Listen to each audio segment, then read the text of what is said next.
নমস্কার সবাইকে। আমরা অর্থাৎ ডান পিঠে আজকে আপনাদের সামনে একটি পথনাটিকা নিয়ে এসেছি। এই পথনাটিকাটির মাধ্যমে সমাজে সুস্থভাবে বেঁচে থাকতে হলে ঠিক কি কি জিনিসগুলো আমাদের জেনে নেওয়া উচিত তারই কিছুটা আমরা আরেকবার ঝালিয়ে নেব। তাহলে শুরু হচ্ছে আমাদের আজকের পথনাটিকা, এবং পথনাটিকাটির নাম মিমির গল্প। মিমির গল্প। মিমির গল্প। নমস্কার।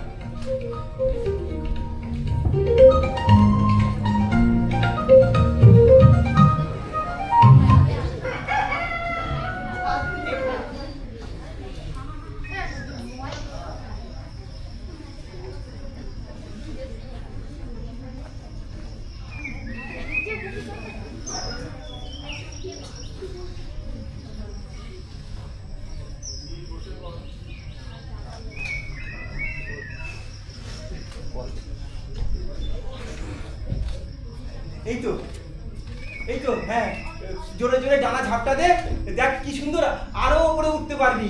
বাবা, হ্যাঁ বাবা দেখো আমি উঠতে পারছি। আমি উঠতে শিখে গেছি বাবা। হ্যাঁ দেখতে পাচ্ছি। হ্যাঁ হ্যাঁ হ্যাঁ আরো জোরে, তবে খুব সাবধানে ওর মা। বাবা, বাবা আমি কত উঁচুতে উঠে গেছি বাবা দেখো। তাই বুঝি? ওই দেখো বাবা, একটা পেট কাটে খুঁড়ি আমার চোখের সামনে দিয়ে কেমন পড়ে যাচ্ছে বাবা। হ্যাঁ দেখতে পাচ্ছি। বাবা আমি দেখে সে পৌঁছে গেছি। বাবা দেখো মেঘগুলো কিরকম আমার চোখের সামনে দিয়ে ভেসে ভেসে বেড়াচ্ছে বাবা। ও মা তাই? ছুটতে পারছি, আমি মেঘে দেখে ছুটতে পারছি বাবা। আচ্ছা খুব সুন্দর।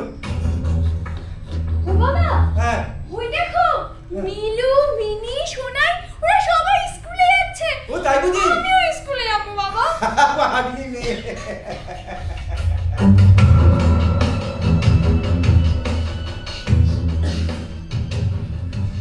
বাবা হ্যাঁ এখানে বাতাসে কি বাজে গন্ধ বাবা।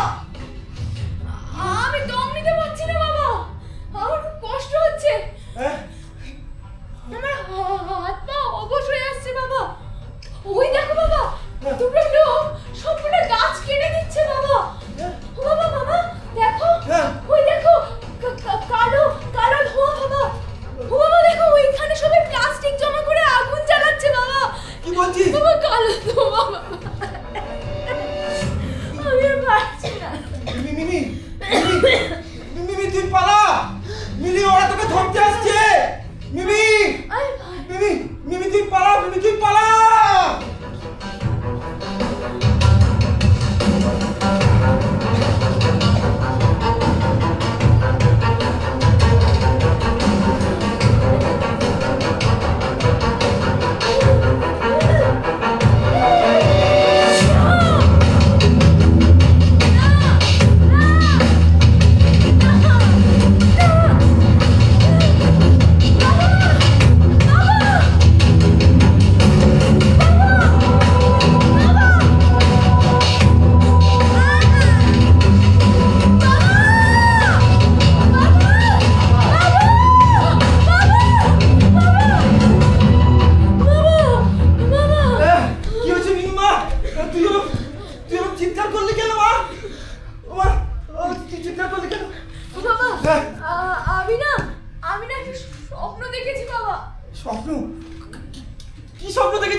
আমি দেখলাম আমার দুটো ডানা হয়েছে, আমি মেঘের দেশে ঘুরে বেড়াচ্ছি, মেঘগুলোকে ছুঁতে পারছি, কিন্তু এই তো খুব ভালো স্বপ্ন দেখেছিস মা। এটা খুব ভালো স্বপ্ন। না না তখনই দেখলাম জানো দুটো কালো হাত আমাকে তেড়ে আসছে বাবা। দুটো লোক সব গাছ কেটে দিচ্ছে, আর এই কালো হাত দুটো না আমাকে কিরকম ভাবে ছুঁচ্ছে বাবা।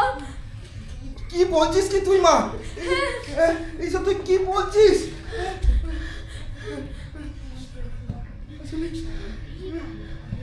সত্যি জানিস কি মা, তোর তোর এই বয়সে স্কুলে যাওয়ার বয়স, পড়াশোনা করার বয়স, কিন্তু কিন্তু এই বয়সে স্কুলে না গিয়ে পড়াশোনা না করে তোকে তোকে লোকের বাড়ি কাজ করে খাওয়াতে হচ্ছে তোর বাবাকে। আসলে আসলে আমি আমি বাবা হয়ে আমার মেয়ের জন্য আমি কিচ্ছু করতে পারি, কিচ্ছু করতে পারি।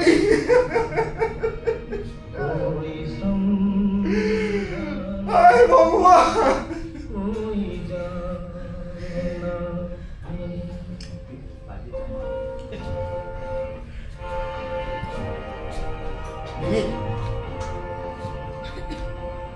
ওঠ মা, ওঠ। তোকে তো আবার কাজে যেতে হবে বল। হ্যাঁ, কাজে যেতে হবে। তুই তো জানিস ওই কাজে যেখানে কাজ করতে যাস সেই মানুষগুলো ভালো না।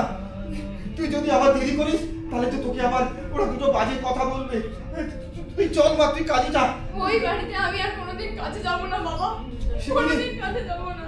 সে কি রে, কেন কাজে যাবি না কেন? তাহলে তো আমরা না খেতে পেয়ে মরবো রে। মরলে মরবো, তবু আমি ওই বাড়িতে আর কোনোদিনও কাজে যাব না। আমি আর কোনোদিন ওই বাড়িতে কাজে যাব না। মিমি, আমার কথা শোন। মিমি, আমার কথা শোন।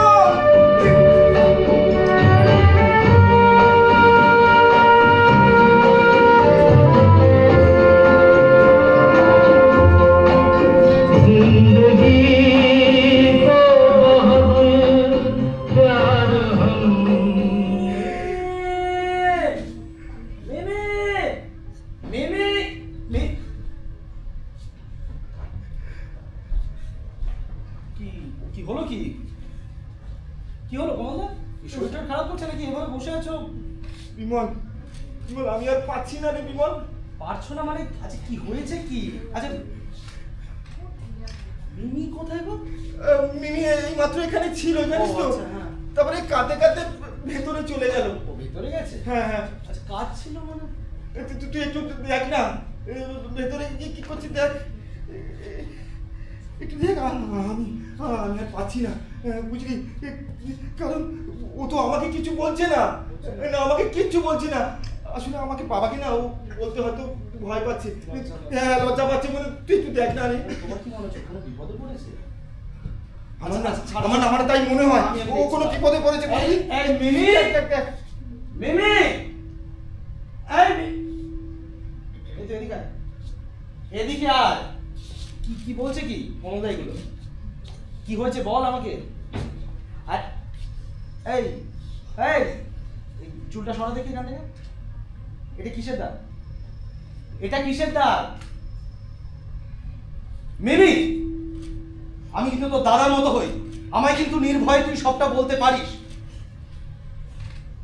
তুমি জানো আমি যে বাড়িতে কাজে যাই ওই বাড়ির দিদি আমাকে যখন তখন কারণে অকারণে যা মনে আসে তাই বলে, বাজে বাজে কথা বলে। জানি জানি। আর কালকে তো কি হলো কি? আরে কালকে বলে থেমে গেলি কেন বল? কালকে জানো ওই কাজ করতে গিয়ে আমার হাত থেকে ফসকে একটা কাঁচের গ্লাস ভেঙে গেছে। ভেঙে গেছে? কি হয়েছে? এই দিকে দিদি আমাকে প্রচন্ড মেরেছে।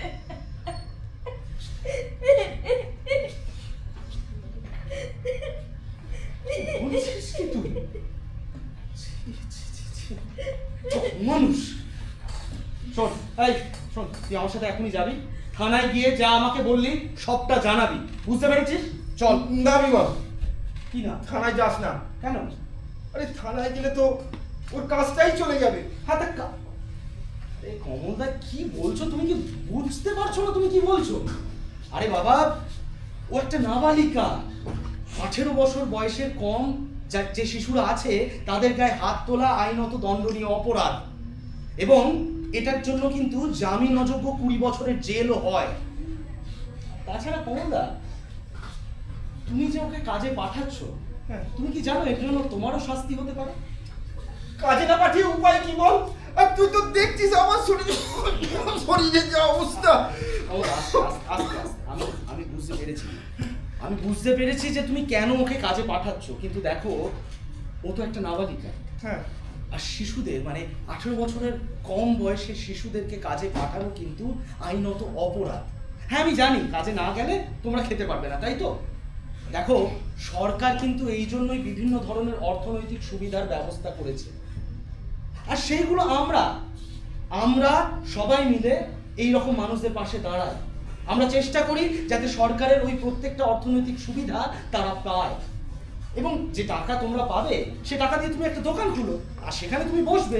দেখো এতে কিন্তু তোমার সবটাই হচ্ছে, এতে তোমার খাবারের অসুবিধাও কিন্তু মিটে যাচ্ছে না। আমি তাহলে আবার স্কুলে যাব?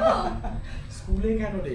তুই স্কুলে যাবি, পড়াশুনো করবি, মানুষের মতো মানুষ হবি, তারপর আমি তোমাদের মতো মানুষদের পাশে দাঁড়াবো গো দাদা। সত্যি দেখছিস বিমল কিরকম ছোট মুখে বড় বড় কথা বলছে। সীমা, ছোট মুখে এত বড় বড় কথা বলতে নেই। আরে দেখো শোনো কমলদা, 18 বছরের কম হলেও প্রত্যেকের কিন্তু এই অধিকার আছে তাদের নিজের মত, তাদের নিজের বিচার সবার সামনে তুলে ধরা। বুঝতে পারলে? কি হলো? আরে তুই থেমে গেলি কেন? তুই বল না কি বলছিলিস। তুমি জানো হ্যাঁ, বল। ওই আমাদের পাড়ার পরিমল জ্যাঠা আছে না? হ্যাঁ। আরে পরিমল জ্যাঠা গো, সেদিনকে ওই বড় রাস্তার ধারে সব কটা গাছকে কেটে ফেলেছে। বলছিস কি? হ্যাঁ, আর বাবা কি বলবে? বাবা আর বাবার পাড়ার লোকজন মিলে সবাই মিলে তো যেখানে সেখানে ময়লা ফেলে রাখে, তুমি জানো? আবার সপ্তাহে একদিন করে ওই কোথায় একটা ময়লা জড়ো করে সব প্লাস্টিক গুলো দিয়ে আগুন জ্বালায়। আমি দেখেছি জানো, ওখান থেকে কালো কালো ধোঁয়া বেরোয়। আজ তুমি আমাকে একটা কথা বলো তো, ওই যে পল্টুদার ছেলে গোপাল, ওর তো 1 বছর বয়স। হ্যাঁ। এবার ওই কালো ধোঁয়া যদি ওর নাক দিয়ে যায়, ওর শরীরটা তো আরো খারাপ সে তো হবে। করবেই। তারপর এতে সমস্যা কোথায়? হ্যাঁ, লোকে যা করে আমিও তাই করি। কি বলছো কি কমলদা? এতে সমস্যা নেই। দেখো আমাদের জন্যই কিন্তু এই আবহাওয়ার পরিবর্তনটা প্রচন্ড অগোছালো হয়ে থাকে। মানে যখন গরম পড়ছে তখন অতিরিক্ত গরম, কিংবা বৃষ্টির সময় বৃষ্টি হয়েই চলেছে, তার কোনো অন্ত নেই। এগুলো কেন? এগুলো কিন্তু সবই এই কারণগুলোরই জন্য। আর এছাড়াও এই যে এইমাত্র তুমি বললে না যে প্লাস্টিক পুড়িয়ে ফেলো, এর ফলে কিন্তু কার্বন মনোঅক্সাইড গ্যাস উৎপন্ন হয়, এবং কার্বন মনোঅক্সাইড গ্যাস কি করে? আমাদের ওজোন স্তর মানে বায়ুমণ্ডলের ওজোন স্তরের ক্ষতি করে। ফলে ওজোন স্তর ফুটো হয়ে সূর্যের অতিবেগুনি রশ্মি বা আলট্রাভায়োলেট রে আমাদের পৃথিবীতে এসে পড়ে, এবং তার জন্য কিন্তু শুধুমাত্র মানুষের ক্ষতি হয় তা নয়।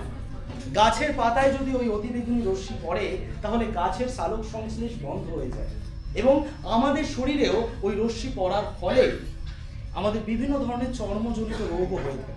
তাই আমাদেরকে মনে রাখতে হবে আমরাই কিন্তু পরোক্ষভাবে এই বিষয়গুলোর জন্য দায়ী। বোঝা গেল? হ্যাঁ, মানে এই আবহাওয়া পরিবর্তনের জন্য এত কিছু। হ্যাঁ, এত কিছু না, বিশ্বাস কর বিমল, আমি না জানতাম না। দেখলে মিমিমা, আমি না বিশ্বাস কর, আমি আমার ভুল বুঝতে পেরেছি। আমি এবার থেকে তোর সাথে সবাইকে বোঝাবো। আর তোর যে পৃথিবীর স্বপ্ন দেখেছিস, তোর বাবা তোর পাশে আছে রে। সত্যি কথা দিচ্ছ তো সবার সামনে? একদম। বেশ, তাহলে ঠিক আছে।